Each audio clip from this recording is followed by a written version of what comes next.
Hello everyone, my name is Deepak Sahu. I am the founder and CEO of Tax Wellness LLC. Today I'm going to talk about the first year tax return for foreign nationals, and many individuals face difficulty in this topic. And I hope this is going to help. This video is for education purpose only. Here is the agenda. I would like to talk about the substantial presence test, which determines whether you're resident, non-resident, and the different types of tax returns available: non-resident, fully resident, and dual status, and the implications of foreign income on taxes, and the items for spouses and kids, and the documents required for preparing the tax return.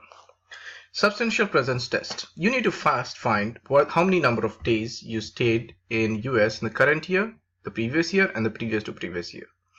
If you stayed more than 31 days in the current year, and the number of days you stayed in current year plus the previous year divided by 3 plus the previous to previous year divided by 6, if it is greater than or equal to 183 days and the number of days in the current year is greater than or equal to 31, then basically you have passed the special presence test. You would be considered as a resident if you pass the special presence test, or you are a green card holder or a US citizen. Otherwise, you would be considered as a non-resident. We have an Excel sheet that we provide. You can use our Excel sheet to determine whether you are a resident or non-resident. All you have to do is in the green fields, you have to specify when you came in, when you departed, and if it crosses a year, you have to split across the year. In this example, you start here. The person came on October 1st, 2016 and has been staying till date. So it'll automatically calculate how many days you stayed in 2016, 17, 18, and whether you are a resident or a non-resident in the current year. What are the type of returns that you can file? So basically, this is a calendar starting from January to December, and we have come across the midpoint between June and July, where 183 days, basically from July starting to end of December, is roughly about 183 days. So if you come anywhere after July, you become a non-resident. If you come before July, then you are a resident.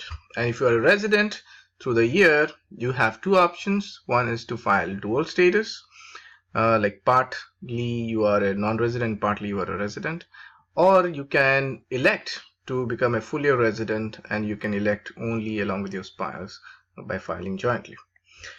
As a non-resident, you have few choices. You can file as a non-resident, or you can use the first year election and elect to be a resident. Here in this case, you can file dual status, or you can file as a fully resident. So here are a little bit more details about the different kinds of tax returns. Non-resident, you have to only report the US income. You don't need to report the other country income. However, the tax rates are high and you cannot file jointly or cannot include your spouse or dependents. As a fully resident, you need to report the US as well as the other country income. The tax rates are low and you can file jointly. Your spouse can be included even though he or she is not a resident. And the dependents can be included only if they are residents. In dual status, there are basically two parts. You are a non-resident. During the non-resident part, you declare only your US income, and the resident part, you declare the worldwide income. And this is especially beneficial if both husband and wife are working and have a lot of income. All foreign incomes have to be declared. As a resident, you have to declare the entire worldwide income.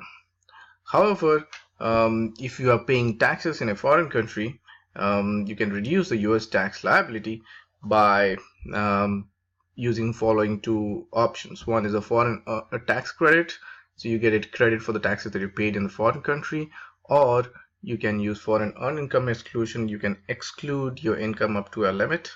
However, the tax rates becomes higher because the tax rate starts from where you left the foreign earned income. We have a different section for the ITIN. There is a different video for the ITIN, so you can you can go through that video.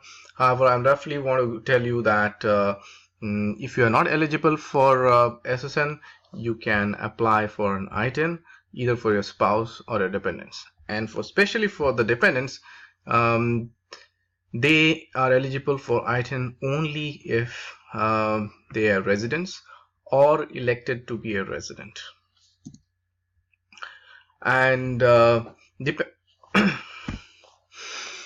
here the list of the documents required for US source of income. They have standard forms like W2, 1099, 1095, etc. For foreign source income, I would always prefer the form 26AS. And for ITIN, you need to have your passport informations.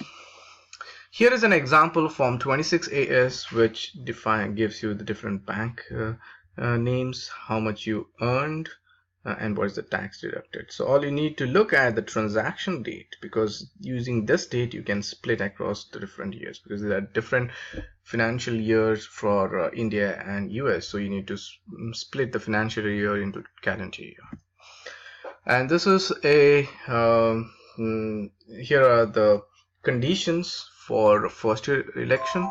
You must satisfy these conditions in order to use the first year election. You need to be a non-resident for the current and the previous year. You need to have a continuous 31-day presence, and you need to have at least 75% of continuous presence in US, and you must meet you need to become a resident before filing this return. And the selection is available only once in lifetime. Thank you so much.